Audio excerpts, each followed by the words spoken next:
Buenas noches, senor. American 965 leaving 23... In 1995, only days before Christmas, an American Airlines Boeing 757 is on its final approach to Cali, Colombia.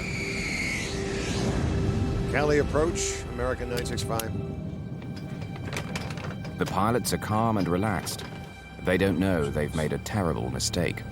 965, 9,000 feet.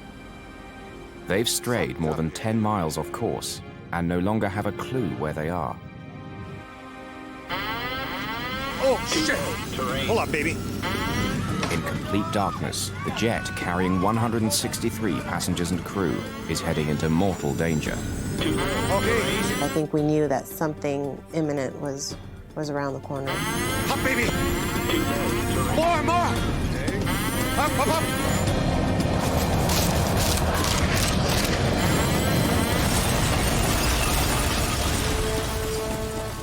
Flight 965 crashed into a 9,000-foot mountain. The crash reverberated throughout the aviation industry. How could one of the most technologically advanced aircraft in the world, equipped with a state-of-the-art navigational system and flown by some of the most skilled pilots, crash into the side of a mountain?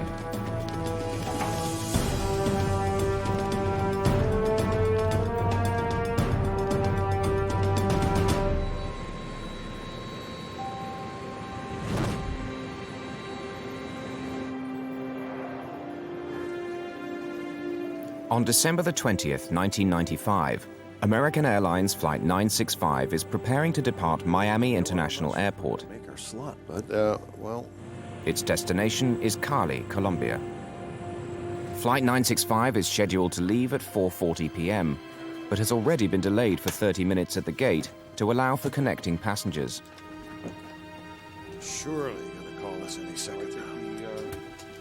The Doosan's only just made it. In Miami, they tell us that we have to rush because the plane gonna leave to Cali very soon. Definitely, we were very happy because we know we're gonna fly that night. So you made it just in time. Yeah, just in time. You won't believe it. Go from New Jersey to Miami. We almost missed the flight. Mercedes Ramirez, along with her mother and father, managed to get on the flight at the last minute. We were on standby, so we weren't sure if our names were going to be called off to actually get on that flight. We heard our names and we were excited because, like, yes, we got on the flight. But it's very old American. Flight 965 finally leaves the gate at 5:14 p.m., 34 minutes late. But the problems aren't over yet. As they taxi towards the runway, the tower informs them of yet another delay. American 965, standby. Heavy seasonal traffic clogs the runways, and they're forced to wait another hour and 20 minutes on the tarmac. Ready, that's all there is to it. Wait, Dave. And... American 965.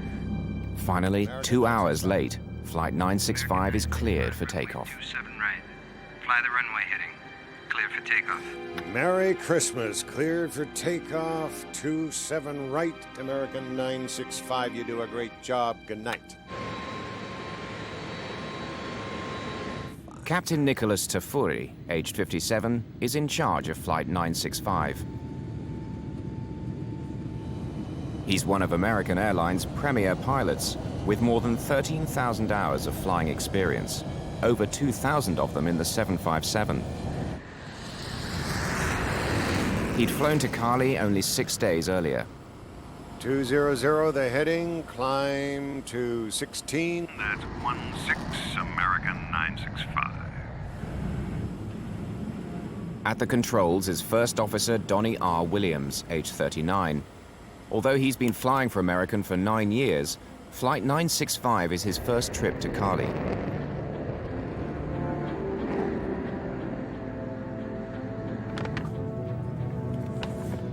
It's the holiday season, and the plane is filled with passengers starting their Christmas celebrations.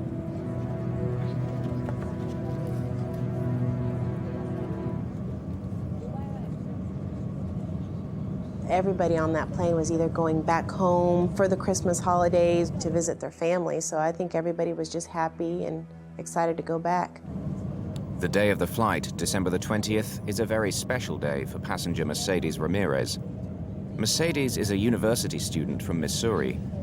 It's her 21st birthday, and this trip is a gift from her parents. Usually we spent Christmas in Kansas City at home, but they wanted to do something special, and we had never spent the holidays with our family in Colombia, so it was a big deal for us. Since we flew standby, I couldn't sit with both my mom and my dad all in one row, so my mother and I were seated next to each other. I was by the window, she was in the middle, and then there was a passenger who was about my age who was in the aisle seat, and then my father was in another row behind us. And so nothing out of the ordinary at all, just a normal flight. 19-year-old Mauricio Reyes is sitting beside Mercedes' mother. Reyes is a student at the University of Michigan.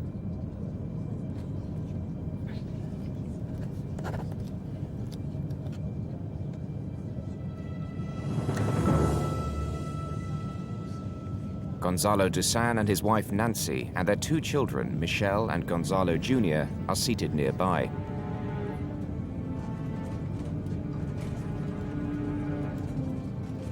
We were very excited because the first time, we're going with my family to pass, Christmas over there in Cali. We wanted to see our families, members, brothers, sisters, to see our city again.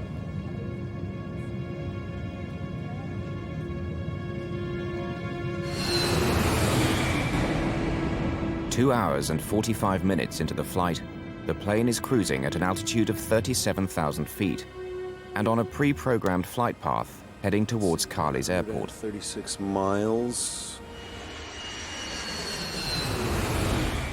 They're flying a Boeing 757, a state-of-the-art airplane equipped with highly sophisticated computer systems.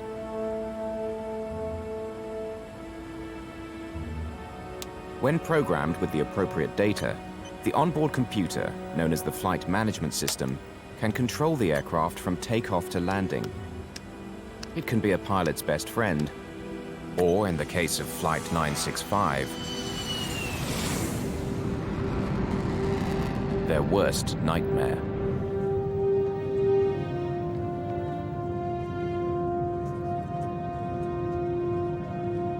An awkward moment an hour before their scheduled arrival in Cali makes Mercedes Ramirez change seats.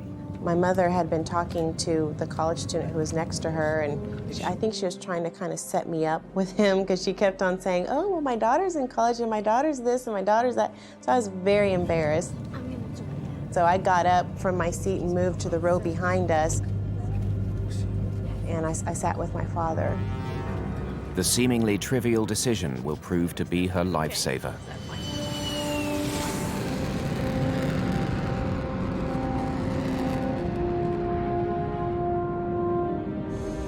It's a clear, moonless night with visibility more than 6 miles. And that's just how it works. That's our scenario. But Captain Tafuri is now getting concerned about their arrival time in Cali. Debrief, 1 hour sign in, and you can't move that up at all because it's an FAA thing. FAA regulations require a minimum number of hours on the ground before the cabin crew can fly again. The plane and its crew are scheduled to leave Colombia the following morning, but the unexpected delays in Miami means the plane may be late into Cali and not able to leave on time tomorrow. When you want descent, let me know a few minutes early in case there's a language problem, okay? Sure. Any further delays will jeopardize their return flight the next day.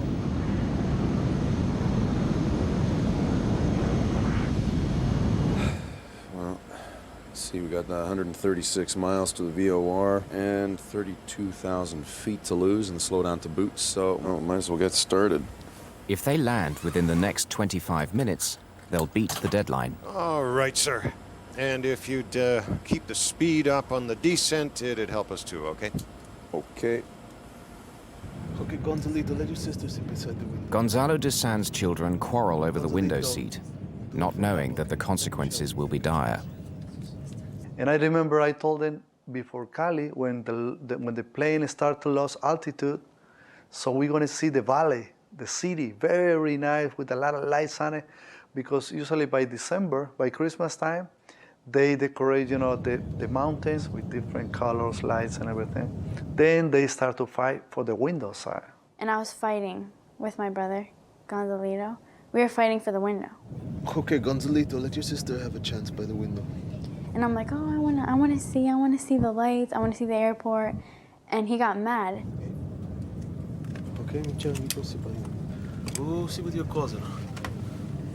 Good boy, Gonzalito. Okay, Michel, take a look at the lights. Let's come sit here. Come sit beside me. Come sit here. We're almost there. Michel, can you see the lights outside the window? Ladies and gentlemen, this is your captain speaking. We have begun our descent for landing at Cali. It's a lovely evening. As we'd expected, we'll pass a shower or two on the way in. This lovely evening is about to end. In 30 seconds, the pilots will make the first of a series of mistakes, which will result in the death of nearly everyone on board.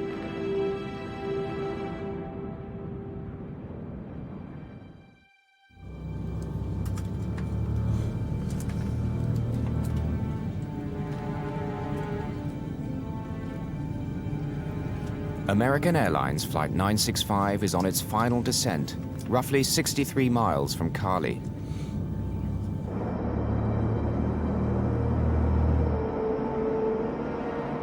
Cali's Harried Airport is situated at the end of a long valley. On both sides of the valley are towering mountain ranges that stretch to almost 14,000 feet. It's a formidable sight.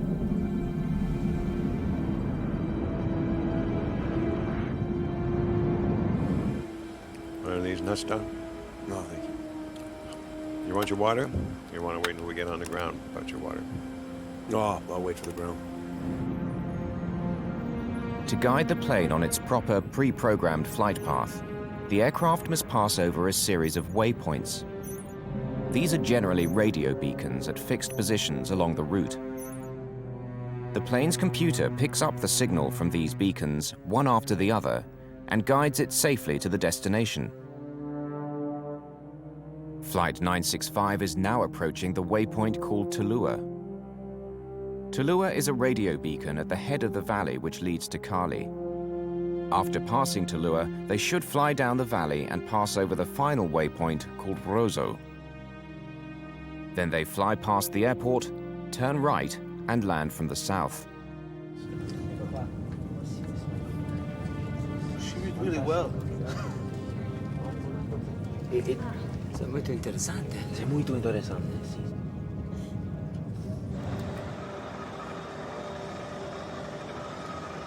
Cali approach, American 965. American 965, good evening. Go ahead. Buenas noches, senor. American 965. Cali Air Traffic Controller Nelson Rivera will oversee the final approach of Flight 965. But he has a problem. Insurgents opposed to the Colombian government have blown up the radar installation. Rivera has no way of knowing where planes are until they radio their position. The distance DME from Cali? Without radar, the air traffic controller must rely on the flight crew to provide the aircraft's distance to the runway. The DME is 6'3". The DME is the distance measuring equipment in the Boeing cockpit. Roger. American 965 is clear to Cali. Descend and maintain 5,000 feet. Altimeter? 3002. Report Tulua. Okay, understood. Clear direct to Cali, VOR, report Tulua. Affirmative. It's a misunderstanding. Captain Tafuri thinks he's being told to fly direct to Cali and forget all about Tulua. But the controller needs him to report when he passes Tulua so that he knows where the plane is. To me, the word directly means that he was authorized to go directly to Cali, that there was no delay. Therefore, he had to inform us of his position in Tulua, because we don't have radar. I needed him to inform me of that exact location. Tafuri punches direct to Cali in his computer. Since the plane no longer has to pass over them, all the waypoints between his present position and Cali will now be erased, including Tulua, the one he's now approaching. Put direct Cali for you in there. Okay, thank you. Flight attendants, please prepare for landing. Thank you.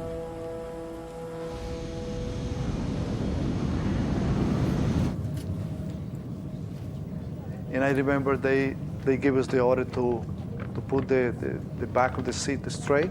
I remember that. And everybody was, so happy because we were very close to the city.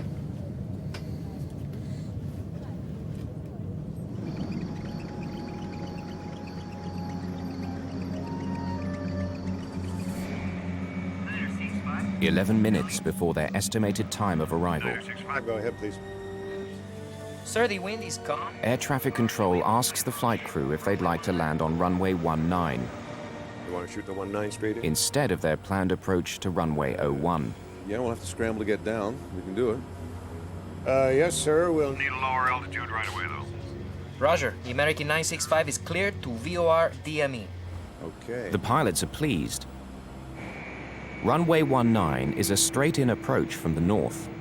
They won't have to lose precious time by circling the airport. But there isn't much time. They need to start getting the plane down quickly.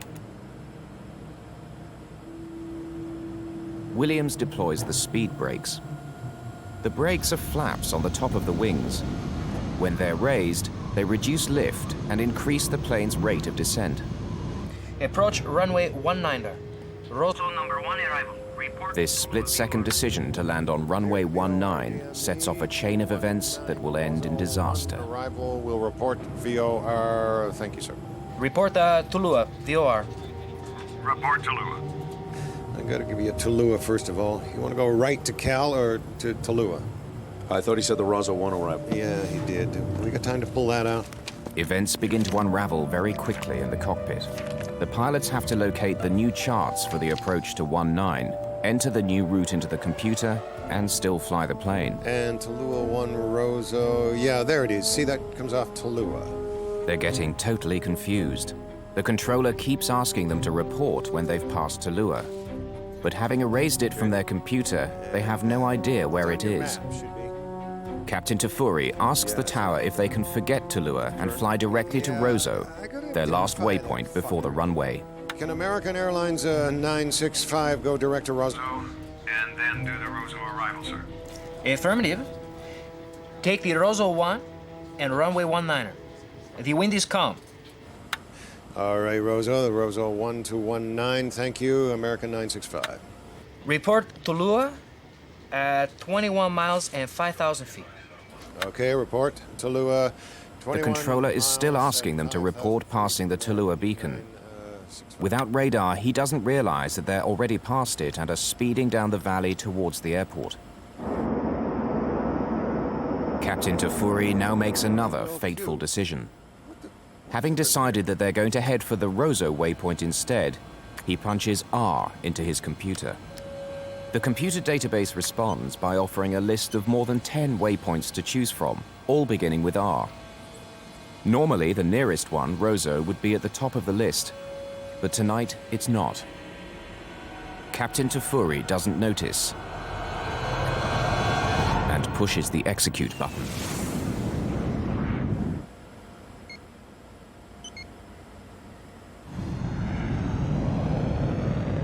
At over 300 miles per hour and descending at a rate of approximately 1,300 feet per minute, Flight 965 begins to veer off on a new and deadly course. I never imagined that they were deflecting the route in addition to losing altitude, because I didn't have radar. In the cockpit of Flight 965, the pilots are completely unaware of what they've done. They're busy studying charts as their plane crosses the mountains into unknown territory.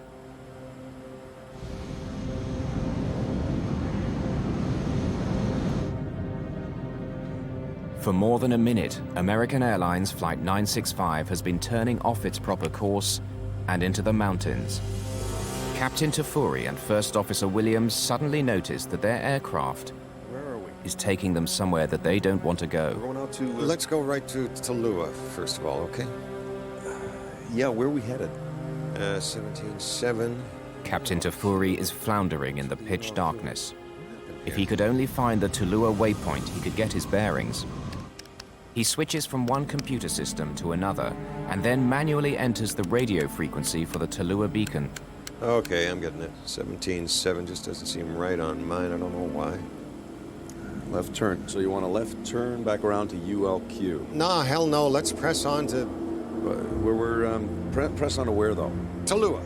Hopelessly lost, and less than 2 minutes from impact, Tafuri decides to press on with his doomed approach. Let's go to Cali, first of all, okay? We fucked up here, didn't we? Yeah.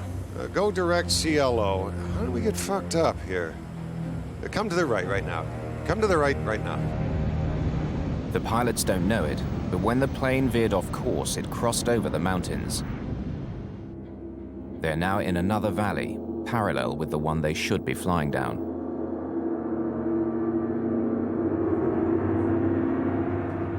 Passengers are completely unaware that in less than 60 seconds, the aircraft traveling more than 210 miles an hour is going to crash. We're almost there. It's that fucking Tallulah I'm not getting for some reason. See, I can't... Okay, now, no. Tallulah's fucked up. Okay, yeah. But I can put it in the box if you want. I don't want Tallulah. Let's just go to the extended center line of... Which is Roseau. Roseau. Well, why don't you just go direct to Roseau then, all right? Okay, let's... I'm gonna put that over to you. They decide to give up on Tallulah and make straight for the airport. They don't realize that there's now a wall of mountains between them and Cali. 965 altitude. 965. 9,000 feet. Roger. Distance now?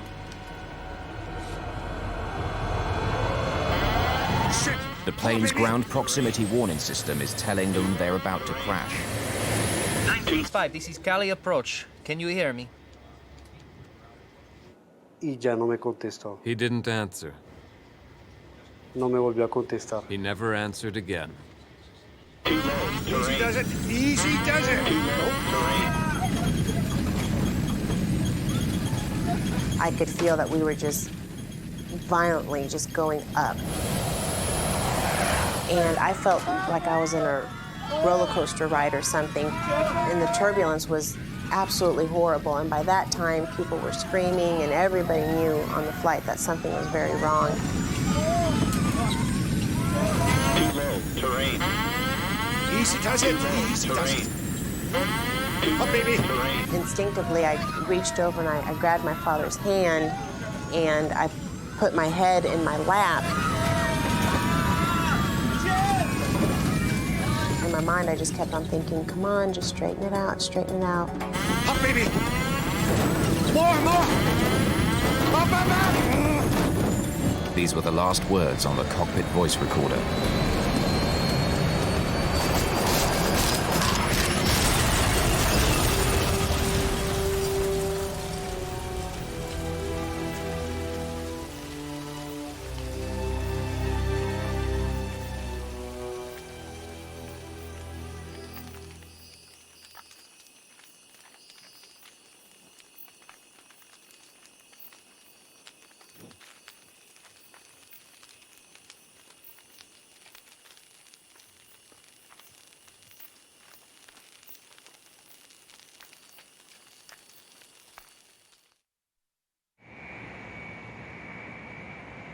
American 965, this is Cali approach. Can you hear me?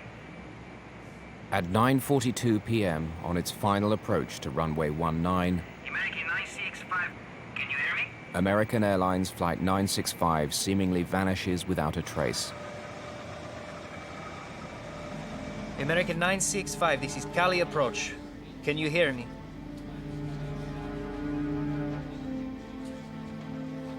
mí nunca me había pasado eso, era la primera vez. I never experienced anything like this before.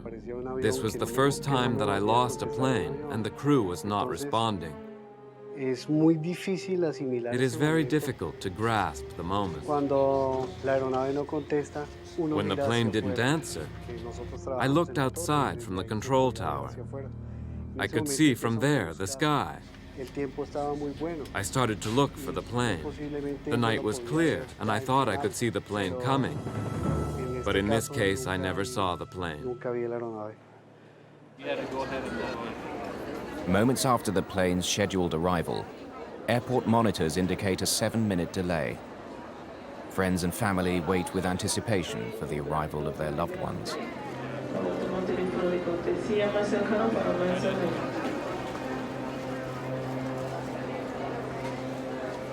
As the revised arrival time comes and goes, rumors begin to circulate throughout the terminal that air traffic control has lost contact with Flight 965.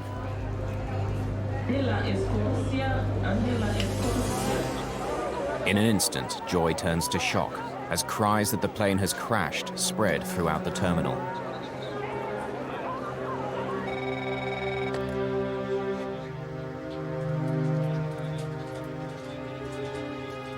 Locals living near the town of Buga, north of Cali, report hearing a massive explosion.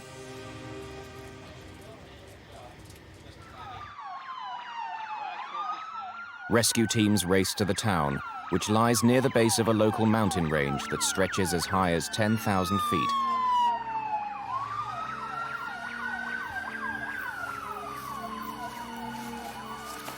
It's now 3 a.m., almost 6 hours after the crash. The first elements of the search and rescue team are trekking up the side of El Diluvio mountain.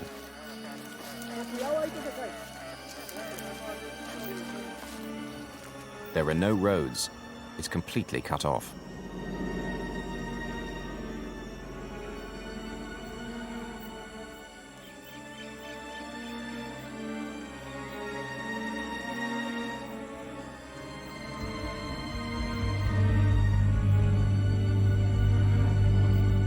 In the midst of tons of twisted and torn metal lies 21-year-old Mercedes Ramirez.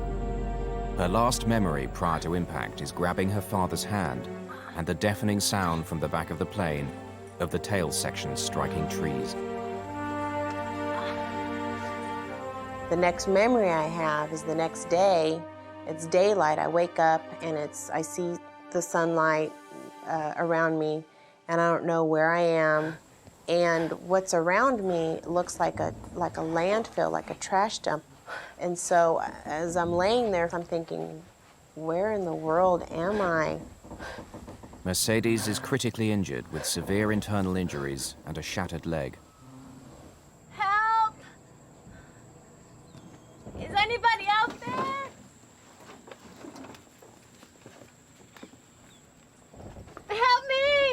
19-year-old college student Mauricio Reyes also survives the impact and responds to Mercedes' cry for help. Can you move? I can try. I'm not sure. My leg is bent backwards. Okay. Please. Okay, hold on. Hold on. Okay. Help me, please. Okay. The only way for me to get out was having to drag myself over people. And I remember this lady who I had to drag myself over, and I'll never forget her.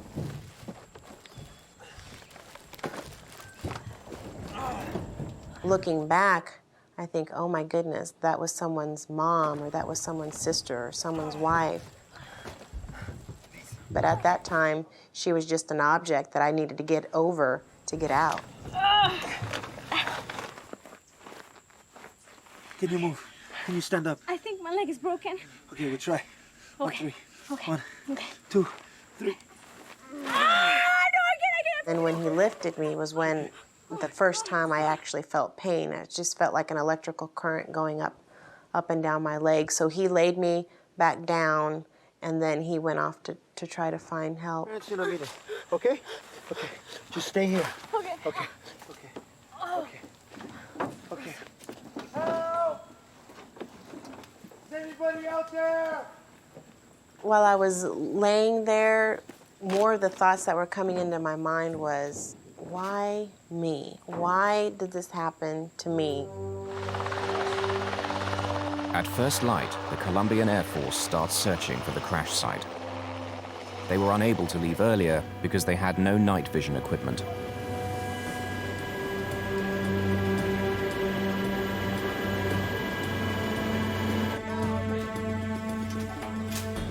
On the ground, rescue teams which had been climbing throughout the night are approaching the summit of El Diluvio.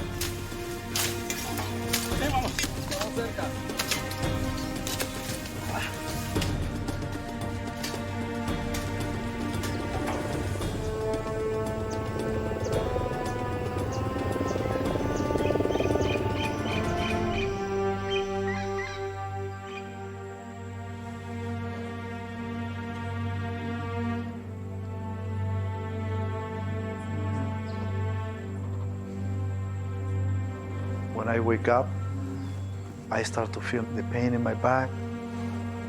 Then when I hear the sound of the helicopters, I realize something happened. I start to feel panic. Help me!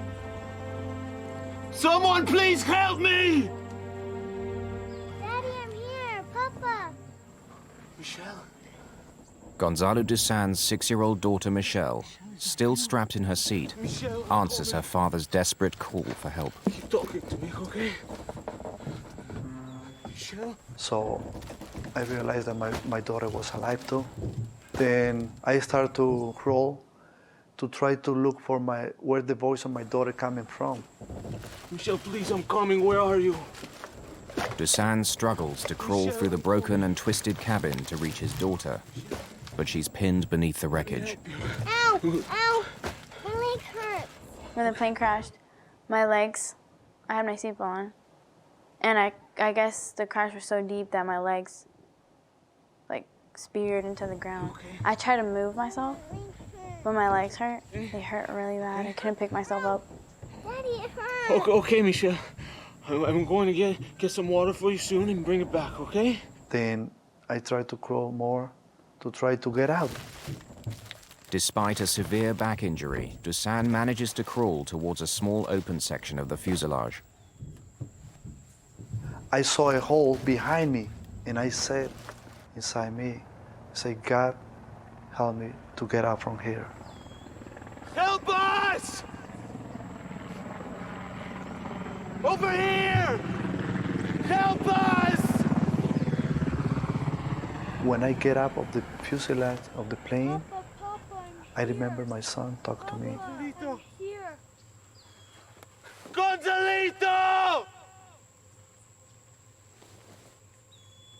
And he say, Father, help me. Gonzalito! Despite a desperate search, Gonzalo Dusan is unable to locate his son amongst the wreckage. Gonzalito!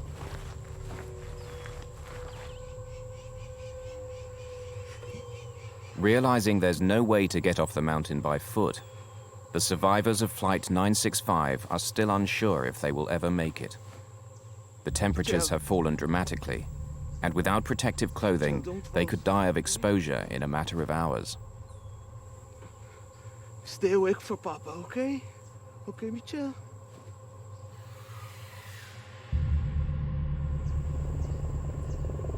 Since first light, the Colombian Air Force has been searching for the crash site without success.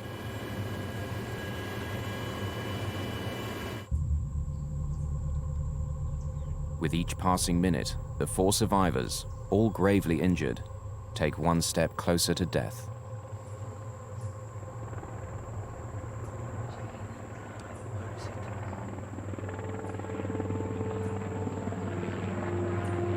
Michelle! Shortly after daybreak, the crew of a Black Hawk chopper spots the crash site. I could see the helicopters perfectly from where I was at, and even though I could see them perfectly, I didn't know if they could see me.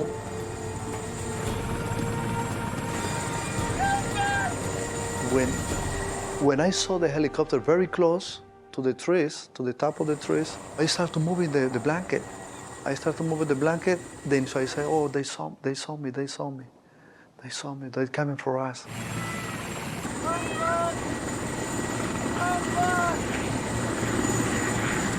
More than 8 hours after impact, and after enduring life-threatening injuries and near-freezing temperatures, the survivors of Flight 965 are about to be rescued.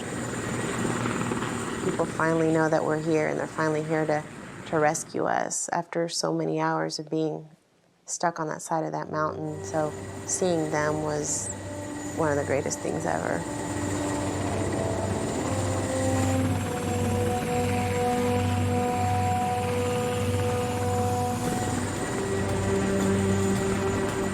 They came and they throw a rock, and the people start to descend. And I was so happy because I feel that they're gonna help us.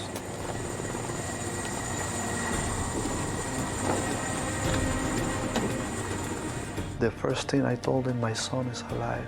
My son is alive, but I don't know where he is. Help me to find him, please help me to find him.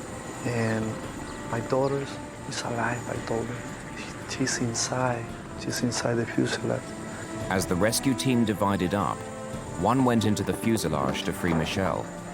Another scoured the site for Gonzalo Dusan Jr. Gonzalo is found hanging in the branch of a nearby tree. He's been suspended in the air above the crash site for more than 8 hours. His condition is grave.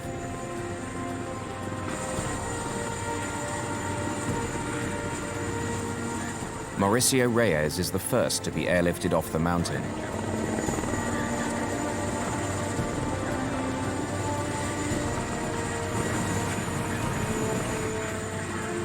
But low cloud cover grounds the chopper and delays the removal of the remaining survivors.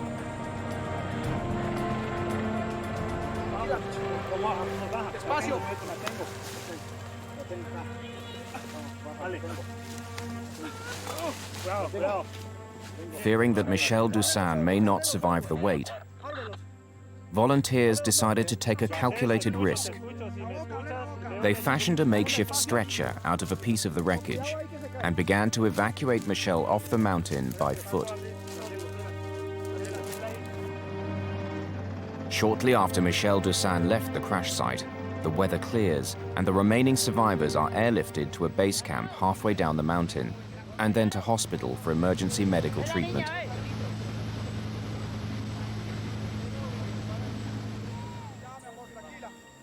More than 13 hours after the crash of Flight 965, Michelle Dusan is the last survivor to emerge from the jungle of El Diluvio alive. Surgeons attempt to save the life of her brother, Gonzalo Jr., but he dies on the operating table from massive internal injuries. I don't think that there is any medical explanation or scientific explanation. There is no explanation. That out of 159 people that were strong and tough, that me, a little girl, a 6-year-old girl, could survive out of so many people that were so much stronger than me. I just thank God so much. Of the 163 passengers and crew on board Flight 965, only 4 survived the crash. Experts will later label the accident a non-survivable event. All of the survivors were seated within 2 rows of one another, just above the wing. Huge girders carrying the wings make this the strongest part of the plane. Despite this, Mercedes Ramirez lost both her parents on her 21st birthday. December 20th, 1995, my life changed forever and has never been the same ever since. There was 160 people on that flight who, the moment that plane hit that mountain, all their hopes and dreams were instantly lost. But for some reason, I've been given a second chance at life, and so I'm going to try to make the best of it.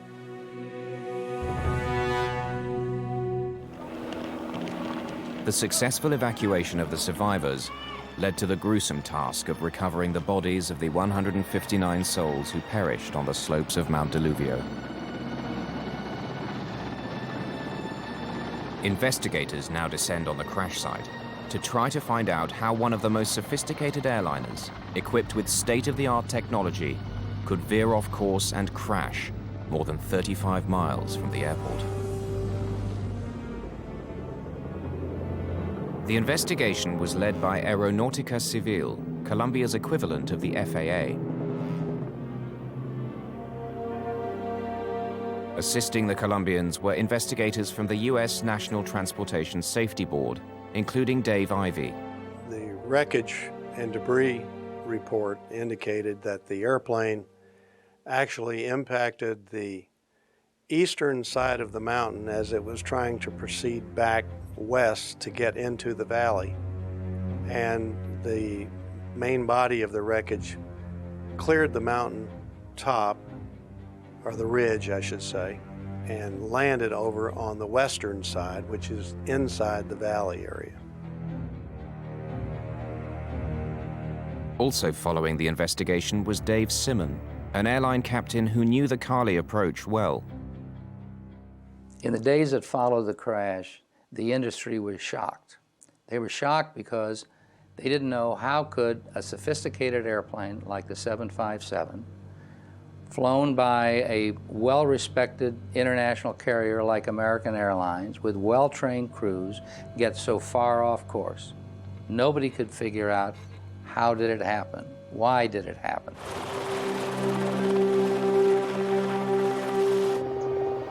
Sabotage and mechanical malfunction were soon ruled out.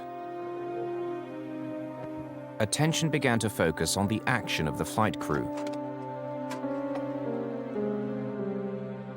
The discovery of the black boxes enabled the investigators to follow the final moments of American Airlines Flight 965. There is never one single item or error that typically brings an airplane down. There's an error chain, and a chain is made up of many links. The airplane was en route to Cali. As they were approaching from a distance out, the controller offered them a straight-in landing. Are you able to approach runway 19er? Would you like to shoot the 19 straight in? Yeah, we'll have to scramble to get down. We can do it. When they first accepted the approach, the first officer remarked that we do need to get down in a hurry in order to accomplish this. Yes, sir. We'll need a lower altitude right away, though. At the time the crew accepted the approach to runway 19, they were too high, too fast, and too close in to safely make this approach. To lose altitude, the first officer deploys the speed brakes. This action will come back to haunt the flight crew in the final segment of the flight. The fact that they accepted that runway put the crew in a rushed and hurried manner. Maybe at Tallulah, first of all. You want to go right to Cal or to Tallulah? I thought he said the Rosso 1 arrival. Yeah, he did. We got time to pull that out? The flight crew now needs to study the approach charts and reprogram the computer. Meanwhile, the airplane is moving at more than 5 miles per minute. And when you start to rush and you can't prepare in an adequate amount of time, then additional errors start to occur. Because they're rushed and in a hurry and scrambling, they then make a dangerous request. Can American Airlines 965 go direct to Roswell? And then do the Rosso arrival, sir. Affirmative. Take the Rosso 1 and runway 19er. When the controller said affirmative, take the Rosso 1, he meant use the Rosso 1 arrival procedure, although the crew thought he meant to go direct to Rosso. That's not a good idea because to proceed direct to Rosso is the last point just before the runway. And Rosso is the last point before landing, not the first point that you should be targeting. And this miscommunication really dealt with the pilot believing one thing and the air traffic controller believing another. That was another link, in my view, that was part of the error chain. Where are we?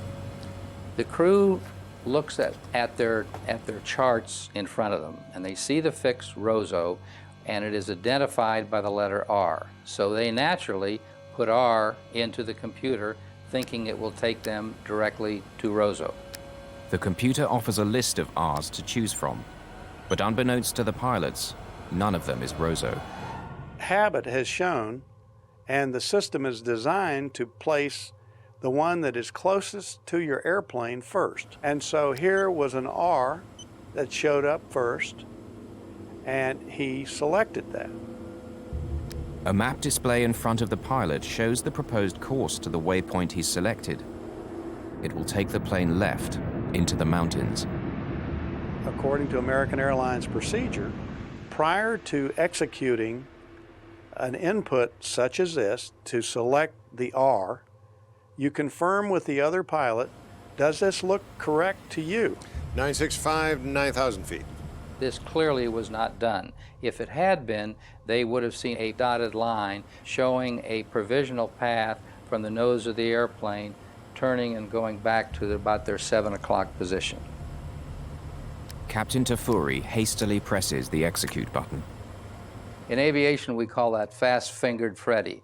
When you don't confirm anything, you're in a big hurry to punch something in the computer and you don't confirm where it's really going to take you. Yeah, it's a left turn. Yeah, I gotta identify that fucker, though. Unfortunately, the crew does not know that R stands for another fix that is 132 miles away behind them at about their 7 o'clock position, and that's where the airplane starts to go to.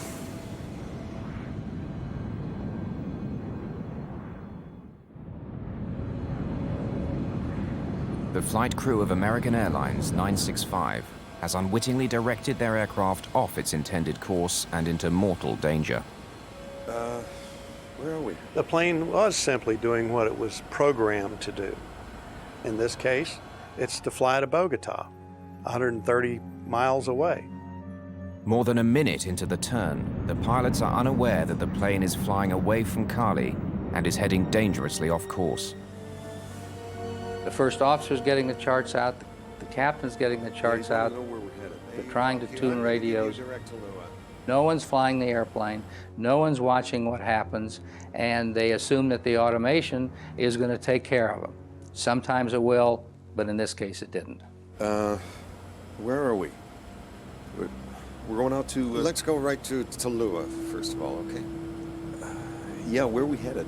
17.7, ULQ. What's with the ULQ? What happened here? There's an old saying in aviation, never point an airplane someplace that your brain hasn't been 5 minutes earlier. The American 965, distance now? What did you want, sir? Distance DME? In this case, the airplane got in front of them. It was flying what was selected. And in fact, it was flying beyond the pilot's recognition of where it was supposed to be traveling. The pilots had lost what's referred to as situational awareness. Left turn, so you want a left turn back around? No, hell no, let's press on. Well, we're pressing to where, though? Tallulah. That's a right U. Once they became unsure of their position, once they became confused and disoriented, that's the time to click off the automation and to basically abandon the approach, climb to the minimum safe altitude, and to go to Cali. Let's go to direct to Cali. 965 altitude? Instead of abandoning the approach and gaining altitude, Flight 965 continued its deadly descent. When the warning sounded that the plane was about to crash into the ground, First Officer Williams disengaged the autopilot within 1 second, but forgot to retract the speed brakes which had been deployed earlier. 965, this is Cali approach. Can you hear me?